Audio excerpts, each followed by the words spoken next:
Hi friends! So before we get started, I just want to mention that this is my first YouTube video, and because I filmed this a long time ago, I made a lot of mistakes. So one of the first big mistakes that I made is I was very anxious and very nervous, and I treated this with such care to the point where I was making it a problem for myself. I promise you, by the end of this video, you will get a little bit of that big, bubbly, wonderful personality that you're hearing right now. Oh, by the way, hi, my name is Alexander Speaks. But you just have to hold on. A second thing I want to say before we get started into this video and this tag is, in almost all cases going forward, viewer discretion is advised. I do give content warnings, I do give trigger warnings, but I'm assuming I'm an adult, you're an adult. We're going to talk about adult stuff, okay, bestie? And thank you for understanding going forward. I do get more calm, more casual. I have a lot of videos that I have already pre-filmed, pre-recorded, and had already had all the editing done. It just so happens that, this was the first one that I wanted to do, and you can definitely tell that there's some level of nerves there. And with that out of the way, thank you so much, and I hope you enjoyed the video. Hello, my name is Alexander Speaks, and today what I wanted to do is I wanted to walk through the tarot bartender tag. Now, before I get started, I do want to mention that this is my grimoire. And for those who are witchy inclined, this is an illustrated grimoire. And I just wanted to show it off just for a second and just point it out there if this is something that maybe you'd be interested in me showing. Just because it's something that I was interested in, and I just want to put it out there. Now, I actually wanted to make a YouTube video for a long time. I don't want to get too rambly. I'm going to ramble a little bit. That's what it's like being a Gemini. But I wanted to make a YouTube video for a while, but I was very scared, and I felt, what's the word? I felt frightened at the idea of it. And then I just thought, why not? Let's get into it. So, tarot bartender tag. Let's get into it. The first one is an old fashioned. It is my favorite classic, or a riff on the classic. And for that, I chose the Queer Tarot.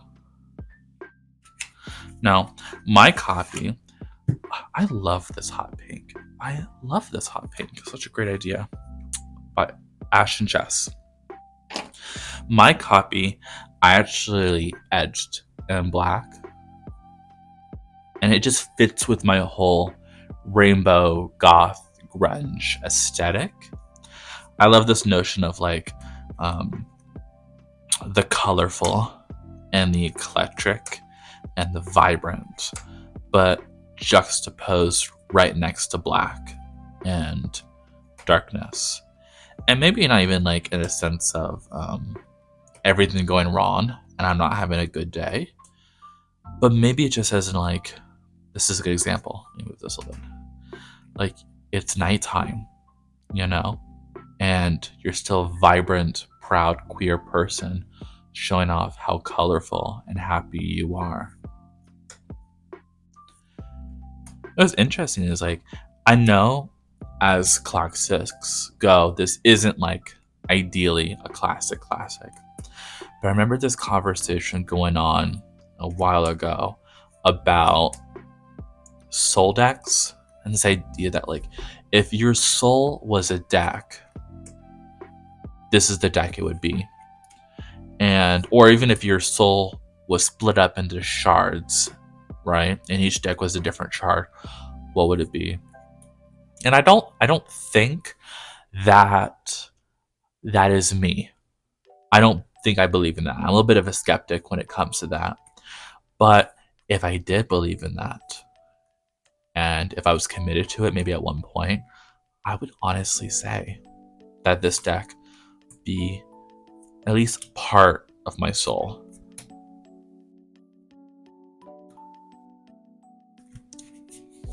So on to the next one. The next one is a gin and tonic. It is a no-frills, straightforward, and to the point deck. And for that, I actually have this. Now, I think it's pretty obvious that this is not obvious. I am not one of those people. I've seen this on TerraTube a lot. I am not one of those people who believes that a deck, it just has to maintain the gilding, right? The deck needs to look in perfect condition. I don't believe in that. I think that there's something beautiful and wonderful, and I think there's magic there in the fact that our tools, if you want to look at it just as a tool, it's used. It looks used. It shows how much you've loved it over time. And I think that's just so beautiful. And just to be like, no, this object needs to look in pristine condition and perpetuity. I just think that's a bit ridiculous. So for my straightforward to the point deck, I have the Golden Thread Tarot. Now, I'm not saying that I don't like minimalistic artwork, but I think there's something about this deck where it's just so stripped back. I don't think I'd even say that. I would say it's refrained, it's withheld, you know? And even stuff like that where it's wearing down, I love that. You can read that into that as there's a notion that you're stuck between two choices and the choice feels like it's the same, but you know that one is obviously right. But sometimes I just get so full of emotion and I just need a simple deck that will just say, no, you're getting too much into it. You're thinking too much. You're feeling too much. This is the answer. That's what I love this deck for.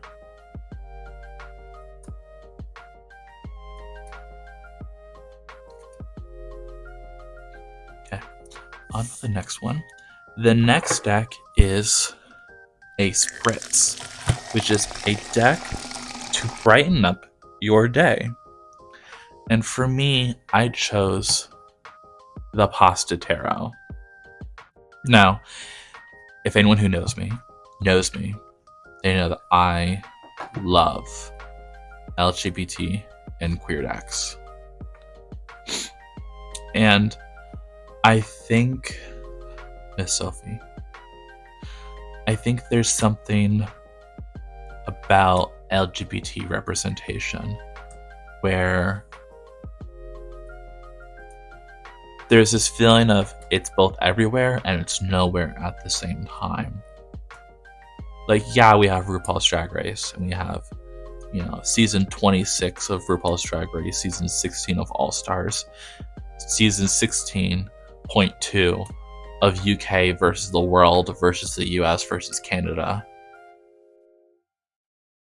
But I think there's just something beautiful and refreshing about queerness in queer decks where you get to see this alternative point of view, this sort of home life. And that's what this feels like. At least for me, when I'm talking about brightening my day, I think this is what I would imagine it feels like to be queer and have a warm, welcoming family. Just being present and just being ready for you. And I think within topics of queerness, there's this notion of entitled sadness. Like, you are expected to be sad, you're expected to be in pain. And just to see like happiness and diversity within queerness, oh, makes me feel happy. I actually don't know if I showed you, but this is the back. Also, love that a drag queen made it. Next is a dirty martini. It is a strong and salty deck. And for that, I chose Ariana's Red Tarot. I don't know if I said that name right. I could have been wrong. This is what I love about this deck. So, it is self-described as a Saturnine, and mercurial deck to discipline your mind and stimulate your intuition. Now, doesn't that just sound like shut up and get it done now? Get it done right. Also love that it was made in 2020. There was so many decks I personally feel like came out during 2020 that was just so beautiful. And we made it by hand, or we made it digitally. And there was this notion of like, that's my copy number. This notion of you're not a real artist, so you should just go ahead and tell a machine to do it for you. We figured it out. Look at this. There's something gritty about this. I would say there's something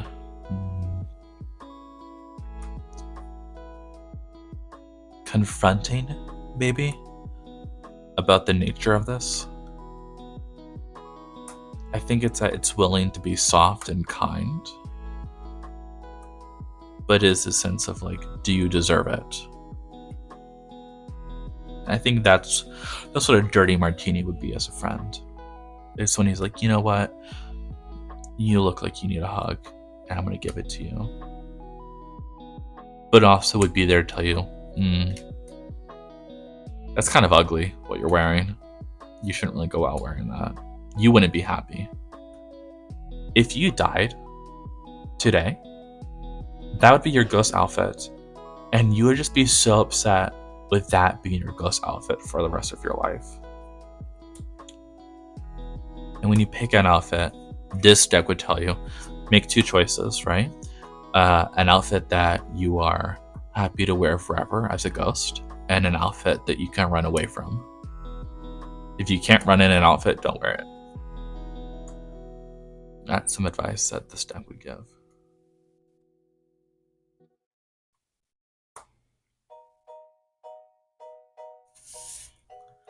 Also love the gilding. Even the gilding on the side. Little yap break, because I love yapping as a Gemini. But even the gilding on the sides,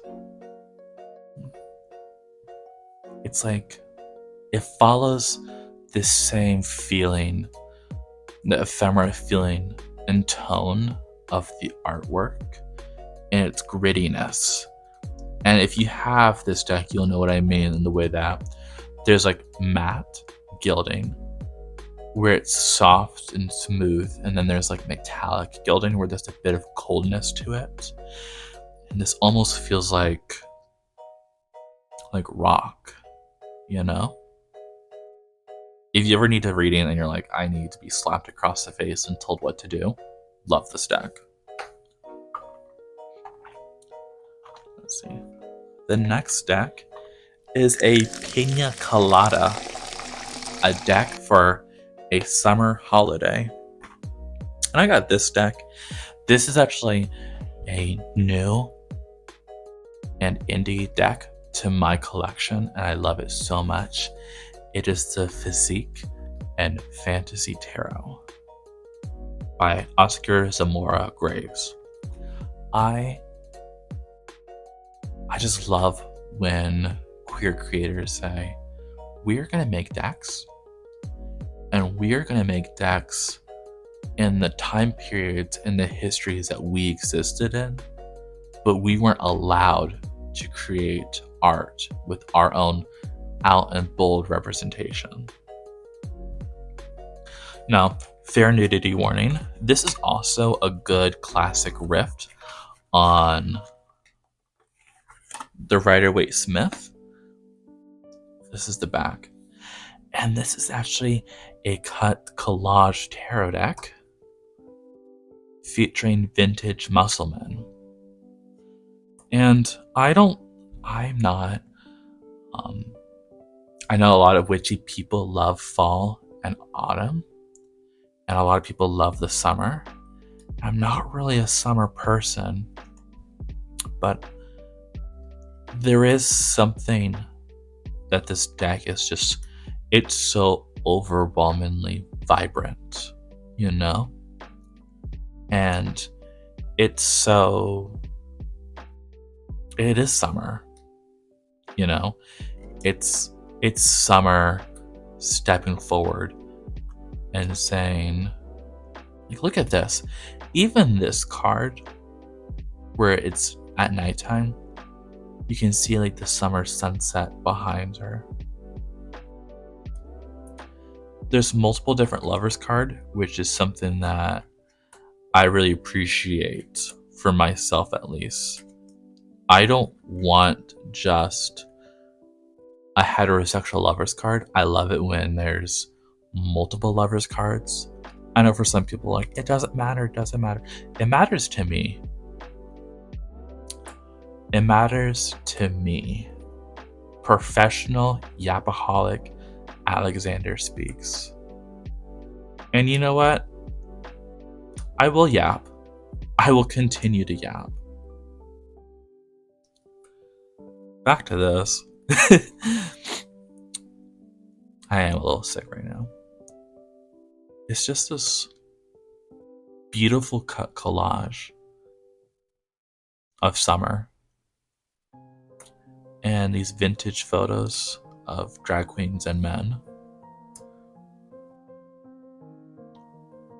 just living in this like Renaissance style, and like soft Renaissance, not like Renaissance where, you know, you have that Tyrian purple that is made from snails. If you know, you know. Let's see. The next one is a hot toddy, which is a deck for a cold winter's night. And for that, I chose the Moon Power Tarot. Now, this deck I got during one of the most turmoil time periods of my life. And I think, as someone who is, I love Halloween, I get that, but I'm more of like a winter girly, you know? I'm more of a fun winter gal. I don't believe that winter exists for you to ignore, you know? If you're cold, you're meant to be cold. And that's why I got this deck. There's just something minty about this. Peppermint. I would say this deck is, at least at that time period, delightfully curio. Just this shade of blue and the shading. I don't want to say Mystique, because I just know someone's gonna go, oh, this is giving Mystique, it's giving Smurf, it's giving Avatar, right? And I this doesn't feel like any of those. It feels like a separate thing. But for the winter, I think I actually want to feel cold. And I want to sort of sit back and think to myself. Even the hot card is cold. But I want to sit back and think, like, what do I want to do with this season? What are my plans for this next year? I love this. This sort of what I call astral projection or energy projection.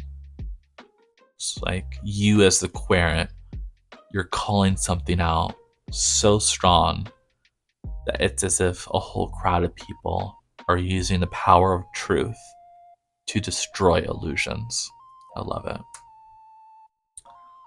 But this is my hot toddy. I love this sort of clown core look. And that's the back. The next deck is the Espresso Martini, which is from actually the same creator as the last deck. This is the Mars Power Tarot. I actually got this deck. This is so crazy. But I got this deck at the exact same time that I got another deck that was all red. And I think I was wearing a red shirt. And it was just like red, red, red, red, everywhere, red. I was like, what an auspicious moment. But what about like Espresso Martini? As something like wakes you up and it says like, hey, hey, pay attention. I do wish. I love this gilding. But I just think with a red deck like this, you could get red gilding. I know where they printed this. They offer red gilding. That's something maybe to think about later. But this deck does not give you a chance to sit back and go, I'll think about it.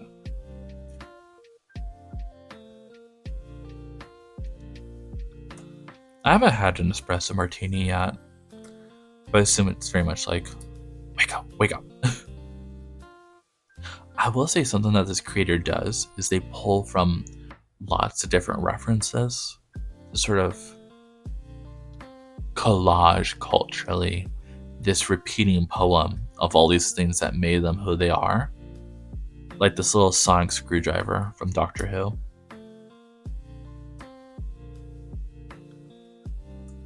I actually love the way that this creator draws. I like how they draw feminine people, and I love how they draw gender non-performing people. But I really like how they draw masculine people, which doesn't happen that often.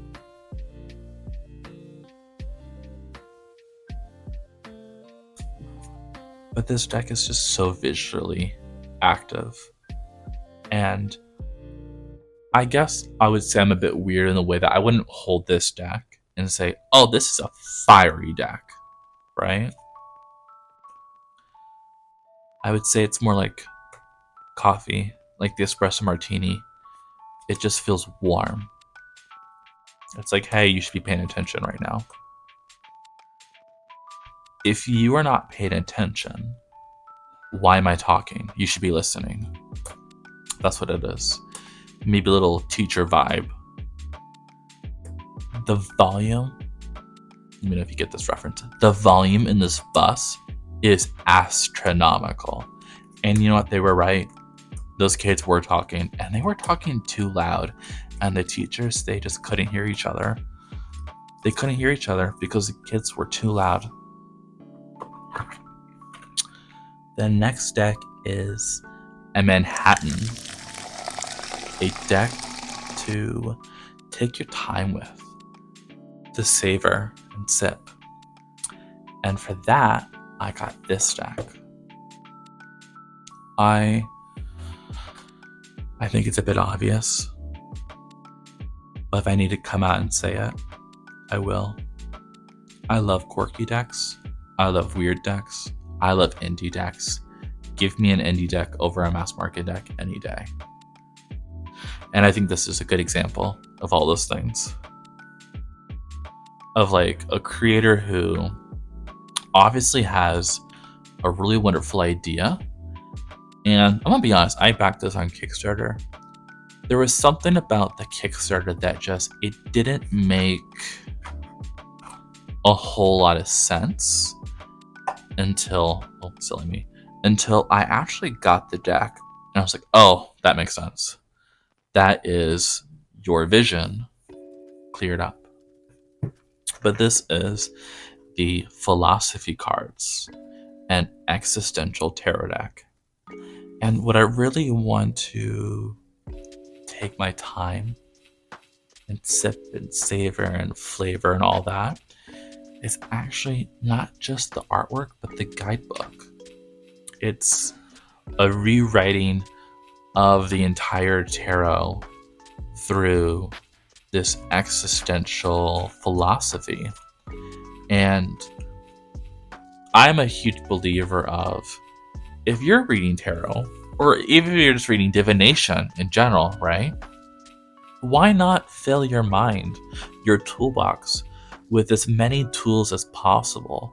Because during a reading, you never know what's going to come out. So, like, let's say that you predominantly read Rider-Waite-Smith. Try Thoth, try Marseille, try Lenormand, you know? There's something about trying something completely different and then going back and then making those connections in the original system or the original framework. And this system and this framework is something that you really just can't just speedrun, at least for me. And it doesn't help, or should I say hurt, that the artwork is so beautiful. Let me see if I can get a closer view, actually. It's abstract and also very, I would say ephemeral, maybe, as in it could wash away. I'm almost expecting like me to accidentally wipe it off the cards, and all the cards have been renamed. Let me actually read, just as an example. Let's see. This card is number 18, the situation. What is this? Forgive me, this is my first YouTube video, and I'm also sick. There is freedom only in a situation, and there is a situation only through freedom. Jean-Paul Sartre, Being in Nothingness. In traditional tarot, the moon symbolizes the idea that we are subject to invisible forces that we can only partially sense. The situation in the context of our existential freedom, we are radically free beings, yet we are beings in a particular situation. Love that. You are not the exception to the rule. You are most likely the rule on itself, pretending to be the exception. Back to this. We cannot avoid our situation, but we can transform it through interpretation, reinterpretation, and contextualization. Thus, although we belong to a situation, we are not determined by it. How are you supposed to read that? And just go. Anyways, back with your reading. So reason 10 means, I think decks like this and the moon power has this, hear me out, slow. Actually, let me set this aside. You're getting sick of me, which is extra rambly, you know? But look at this sort of slow and think about it. And the aesthetics, they don't match. But there's something about putting them together anyways. Like when you put orange and blue together, where they're so opposites that they kind of complement each other. Look at that. Queen of Action. Someone who has to literally control the situation. Otherwise, they feel themselves pulling away from the reality that they're in. And I think what just a great example of a Manhattan, something you have to consider, you know. I wouldn't say this is a tarot reading. I would say this is a tarot consideration, or a consideration into you thinking you understand your situation. You don't. If you're using this deck, you don't understand the situation you're in. The deck is just letting you pretend that you fully understand it. And now for the next deck, which is a Mojito. Be still, my gentle love. I accidentally hit the camera. A Mojito, which is a palate cleansing deck when I need a reset. Now I'm gonna be honest. I love using tarot decks. I love oracle decks. If it's a divination system, I love it. And I use it, and I use it a lot. And when I personally need a palate cleansing, it's because, as you can tell, Alexander Speaks, professional, yapaholic. I'm reading too much, you know? It's the theme and the tone and the context of the deck. It's the color of the deck. It is the formatting of the deck. It's the value behind, the meaning behind. It's the tone. It's just too much, you know? I need something like this. The OK Tarot, the simple deck for everyone. And there's just something about saying, you know, you have all these details, and we're not going to use it. We are not going to become overwhelmed by it. We're going to do something much calmer, much simpler. And you know, if you're looking to, this is a side note, if you're looking to branch off into illustrating your readings in your grimoire, why not start with this deck, you know? Draw a little Fool card, little Bliss, little Rose, and you say, uh-oh, I didn't get the promotion. You know?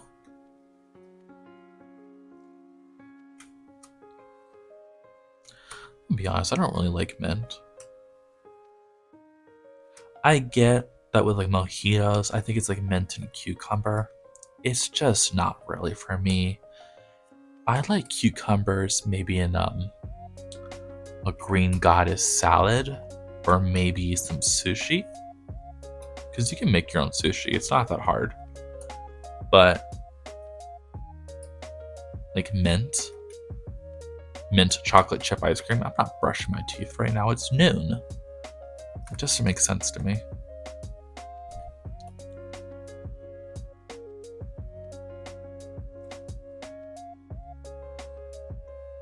You know what I actually think would be interesting is if you had the opposite version of this deck, where everything was like chaos, and then you just had the image being the erasure of the chaos. No, just an idea.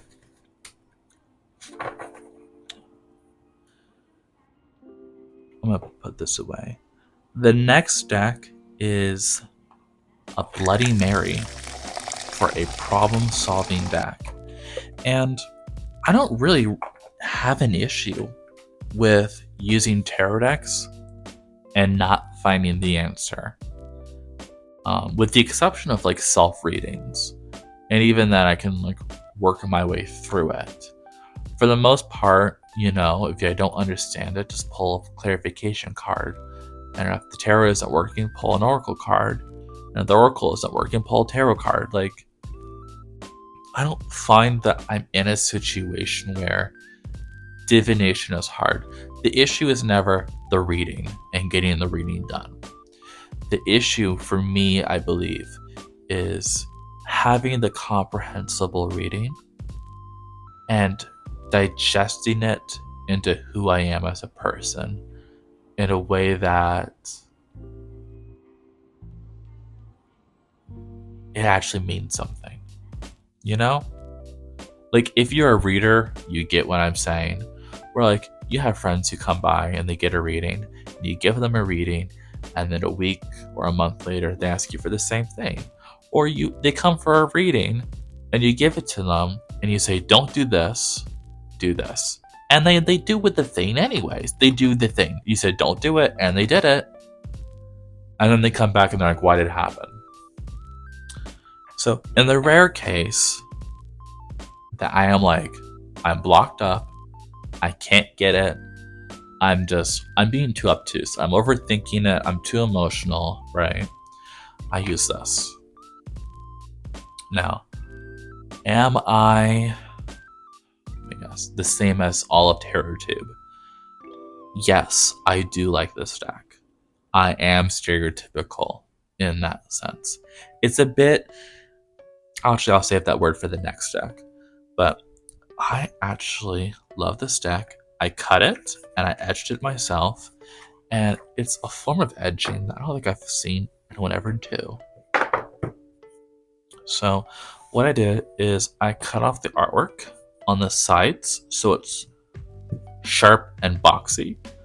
And then I edged it in black. And then I cut the corners.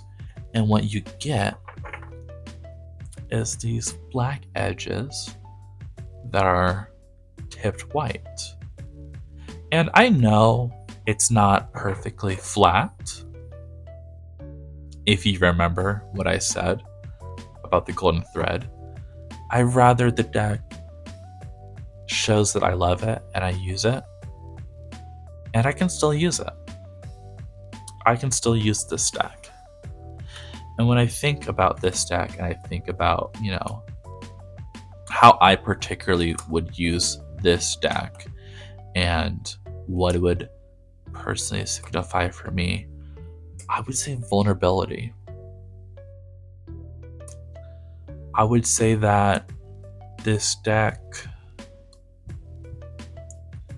it doesn't care so much about the situation as much as the fact that, you're asking for help and must admit something. And it is a very atypical system in on itself. My querent card, whenever I do a reading, this is who I am. I am the Son of Cups.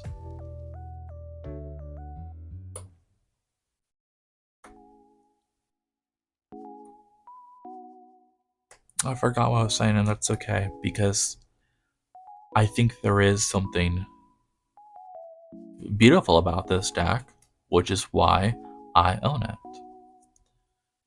And I think when I have a problem and I need it solved, it's because I'm just not in the right headspace.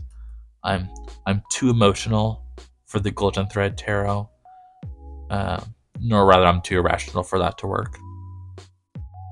And I need something just to say, like, look at that sassy tiger. That sassy face, and go, yeah, what's the issue? Okay, I can help you through it. This is also my first edging deck ever. Yes, I Ripple Shuffle. But this is the first deck I actually cut the edges off, which, if you edge decks, that's a terrible, terrible idea, and yet I did it anyway. No ragettes. Let's see. The next deck is the French 75 for a special occasions deck. Now, dare I say, take a deep breath with me. Dare I say that skeletons for ancestor work makes sense? I know. It's such a scandalous idea. And this is the word I wanted to say. It's cliche. And I'm not ashamed of it. I'm not ashamed to say that I use this deck once a year in the Marigold Tarot for ancestor readings. I feel like my power season, personally, between us friends, is October for spooky season and Pride Month. Now, I'm not going to say that I'm LGBT, but I think there are signs, and I think they're not subtle. And it's not that I saved this deck for spoopy Halloween season, because I'm like, I have to connect with the artwork during October. It's more of like, I just don't feel called to to use this deck until October. And even then, not even October, more like Halloween night, the day before and the day after. You know, those 3 days.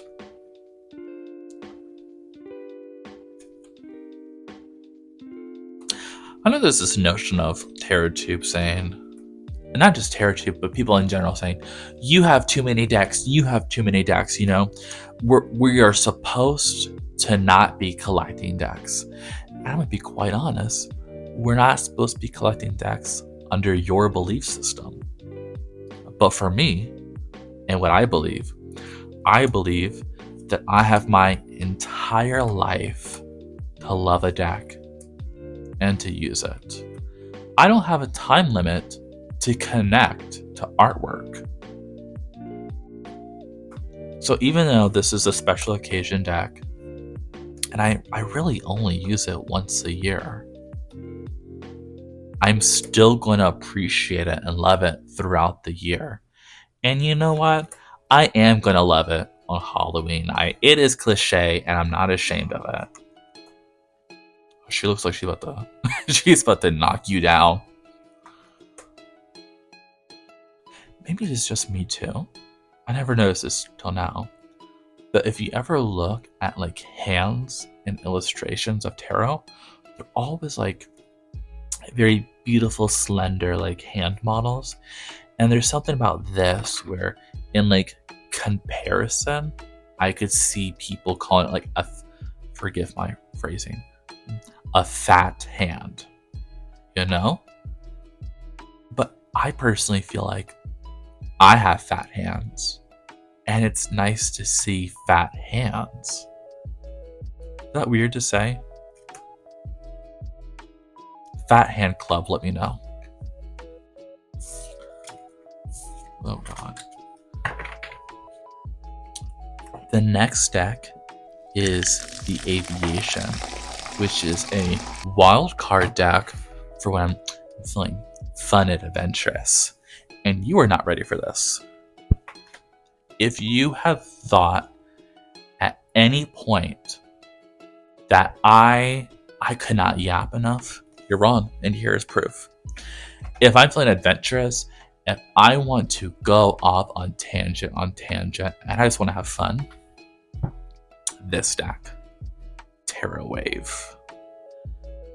This is a Vaporwave themed tarot deck. Now, I think politically speaking, and within TerraTube, I think there is something to say about the effects on geopolitics, the way that aesthetics influence some. And I see something in witchcraft spaces where there's this argument of like, do aesthetics matter? Do aesthetics not matter? You know, your witchcraft, it's not a walking tarot deck. And I get that. And I do think that as your local Gemini, there is nuance on both sides. I get that. But I'm talking about this now. And the nuance and the political meaning behind Vaporwave is what makes this deck so fun for me. Almost like an anthropologist speaking.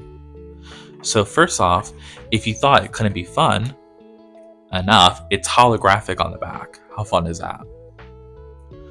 So I'm going to go through this. And what is Vaporwave? Vaporwave, as per my current understanding of it, is it's just an aesthetic. Except for when it's not.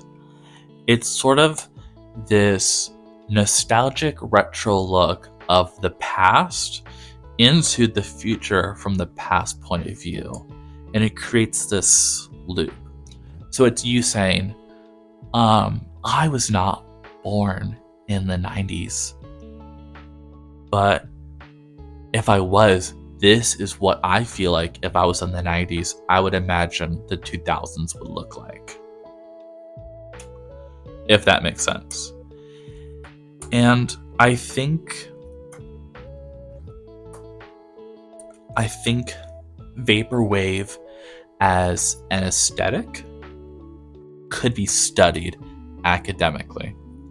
And my reasoning is that the whole point of it is that you're looking back into time and you're saying, okay, this is what economically and technologically speaking, and even social rights wise, we, the creators of TerraWave, of what we were promised.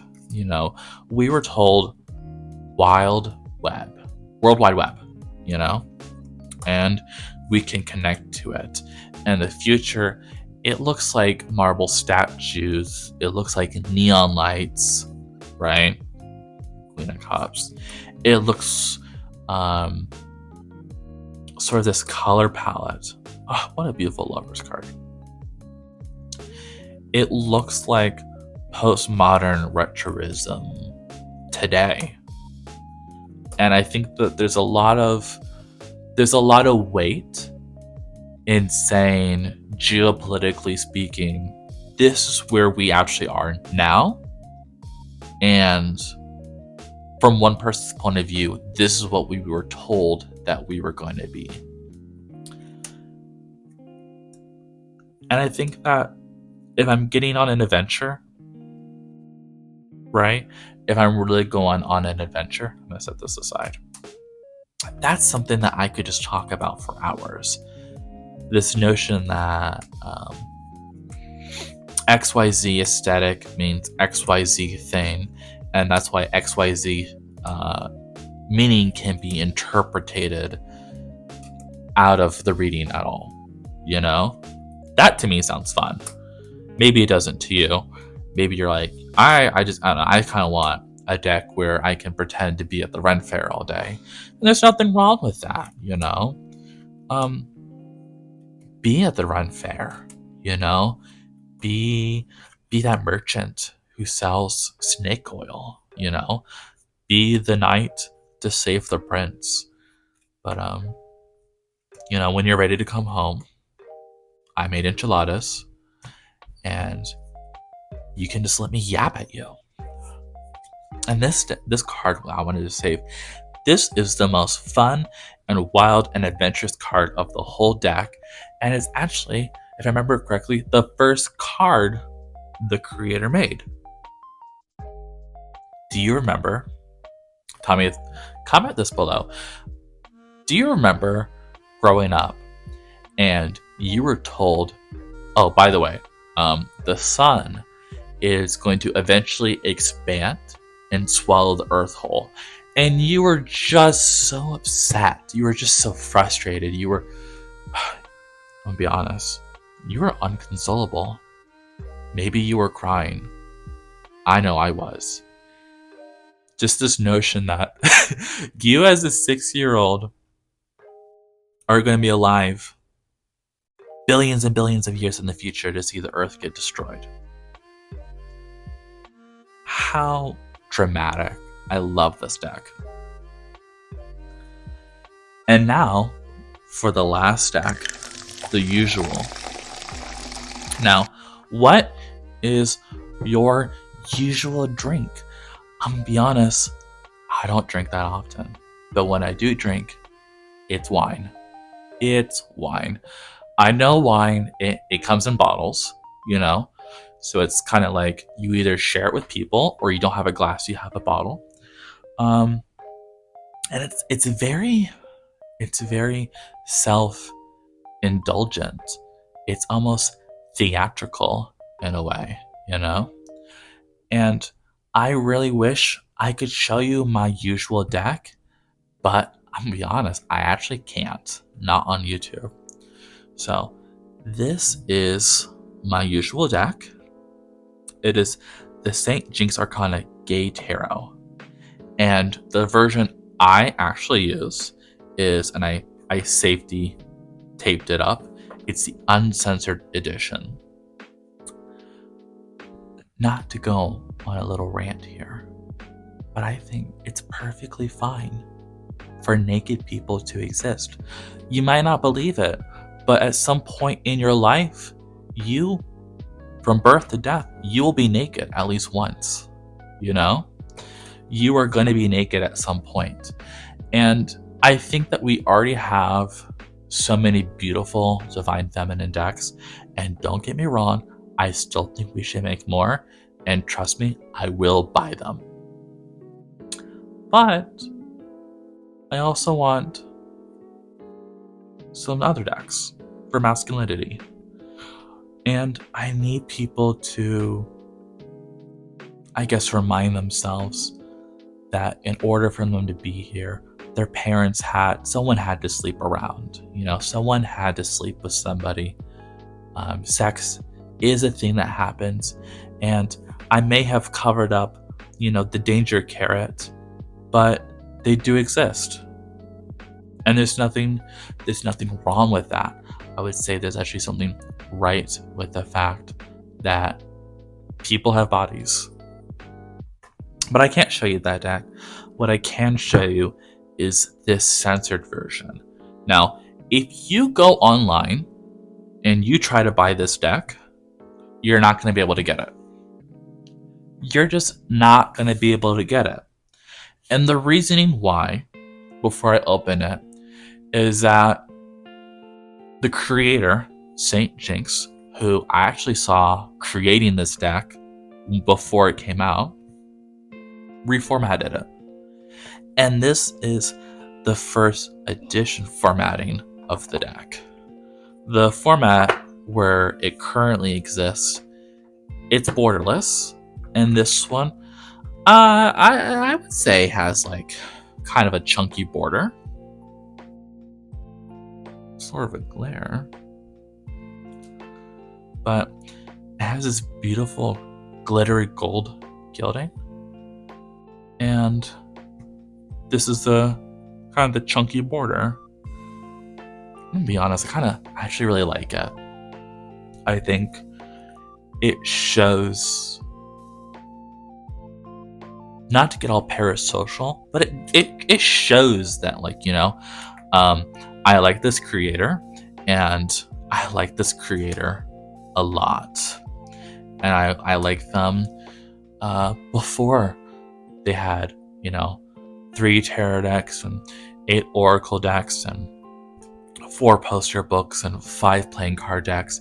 Don't get me wrong, my goal is to own all of their decks. I'm not there yet, but I think there is, a little bit of a flex to be like, I was there.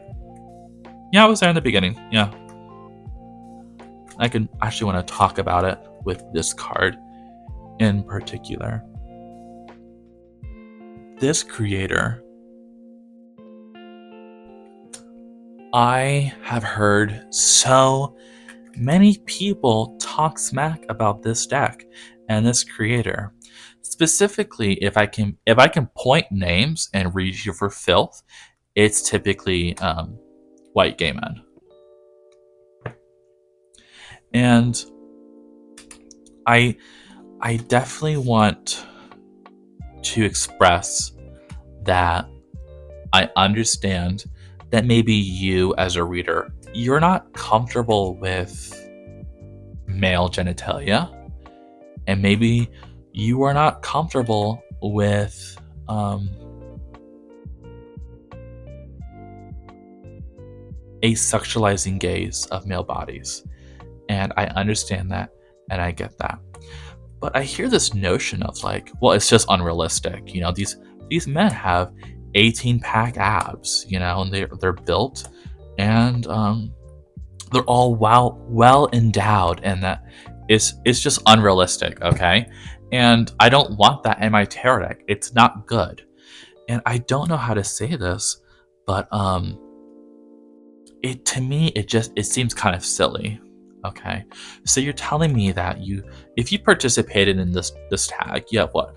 Let's see, 1, 2, 3, 4, 5, 6, 7, 8, 9, 10, 11, 12. You have 13 decks, and each deck is at least 78 tarot cards, right? And so you have hundreds of images. You have entire universes with dragons and unicorns and elves and warlocks and vampires, and you have decks that exist in all different time periods. The Rider-Waite-Smith, forgive me for mentioning, but it is kind of in a faux medieval theme and era. It was made, in the 1400s, but like it's giving, and you're like, I live in the world full of all these mystical creatures, and it's more believable to imagine a dragon existing than someone finding a man attractive. Like, what? What do you mean you can't find men attractive? Like, not as in the sense of like you have to be with them, But what do you mean dragons are more likely to exist than a man who works out? And if you can have room, and if you can have space in your heart for chimeric beasts, so cats with deer antlers, and hydras and mummies, if you can have in your heart the ability to imagine entire worlds like this, like I know most of your Netflix watch series would show, why can't you have room for attractive men? It just doesn't make sense to me. And another thing that I hear is like it's just bad representation. And I kept these two cards out because, well, I will say, and I will give you this, that not every deck needs to be a full representation of everybody. I will say that during the time period that this created, this was one of the most diverse decks. Because I was there. I was there when this was the only deck that I saw that was gay, that had people of color in it, people of the global majority. And these two cards in particular, I remember the creator posted, and people started attacking the creator for having black people in the deck. To me, it's just crazy that this zero net sum gain of, I think women should free their bodies and not be objectified and not be sexualized, but not like that in a way where it's self-empowering, but in the way that we as a society can still control them. But I think men should just stay disgusting and gross and unattractive. And honestly, I don't think men should shower. Like, that doesn't make sense. Can we admit that? Can we admit that? And even within this mythology of this deck, which is my usual, in my wildest fantasies of using this deck, it's still about having a community. And I think if I pull out all my decks, that's what you're gonna see, It's about having a community. And it's about holding space for my yapaholic interests, my degree in yapology. And it's a space for me to be a cliche, Go ahead, read tarot, wear just plain black.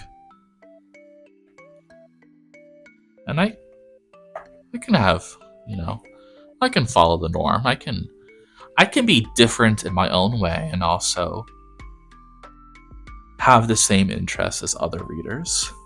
And when I get overwhelmed, it's okay to say, I need help. And I need a little less detail. A little, give me a second. And yeah, I do run through my readings, but as a Gemini, it'd also be nice to take my time every once in a while and be romantic with myself. And not just be like, this is something I need to wake up and get through. But this can be something that is pleasurable and fun and brings me joy.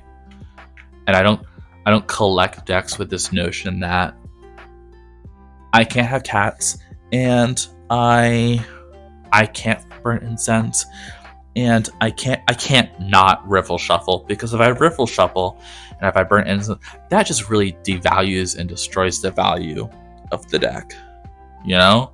And I'm also gonna say that we're not meant to be collecting decks. No. You know? I read tarot decks because it makes me happy. It brings me joy.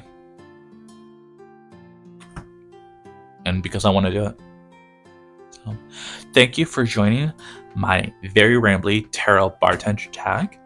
I hope to come back in the future to do more tags if I have a little less social anxiety. And who knows, maybe I can actually walk you through a grimoire. Maybe I can do more tags. Who knows? But thank you. And if you liked it, please like, subscribe, help with the algorithm, because I personally would appreciate it. And bye-bye for now.